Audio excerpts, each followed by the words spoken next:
the general precedent is that real estate is on the rise, that we're seeing a very, very bullish market. People should invest now, and now has been going on since COVID.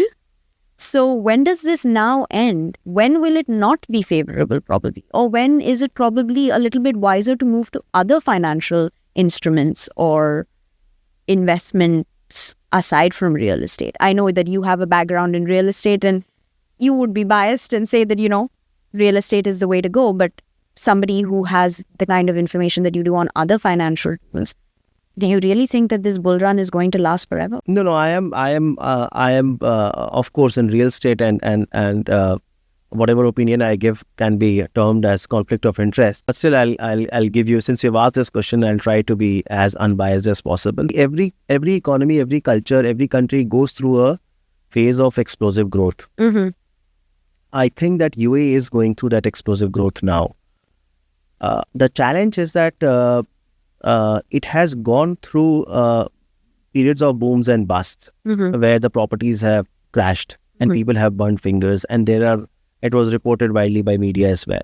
So which is why there is a perception that at some point of time the market will crash. Now, see, the challenge is that every asset, whichever asset you pick gold. People say gold never comes down. You look at the data. People don't look at data. You look at data, you'll see that it has come down during different periods. It has its ebbs and flows, yes.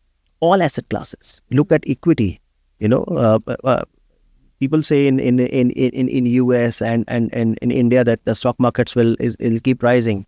Now there are a lot of investors which are investing who might burn their fingers if the markets fall. But then every asset class will see some level of correction. This is for sure. And I think what is a healthy curve is the one which has crests and troughs, right? Anything which goes secular up or secular down, decline, is not a healthy curve, right? So that will always create stress in the system. So the correction, the so-called correction and dip will come, right? But it will again go up. So I'm guessing those are cyclical.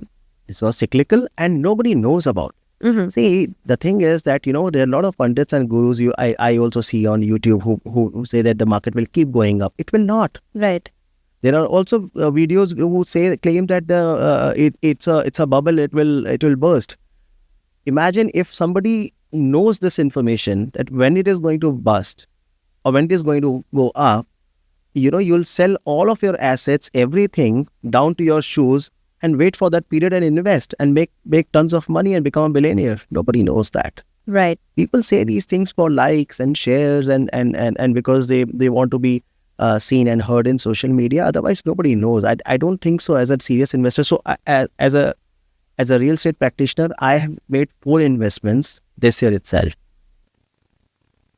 Right? I'm saying this, committing this, saying it on air, that I've invested for. If I knew that, if I was not sure that this market is going to stick, why will I invest? However, you should not be blind in your investments. It's like stock market investing. All the stocks are not, if the market is going up, doesn't mean that all the companies are good to invest. Right. Right? Or all the mutual funds are good to invest. Right? So figure out that what is the right fit for yourself and align it with your life goals.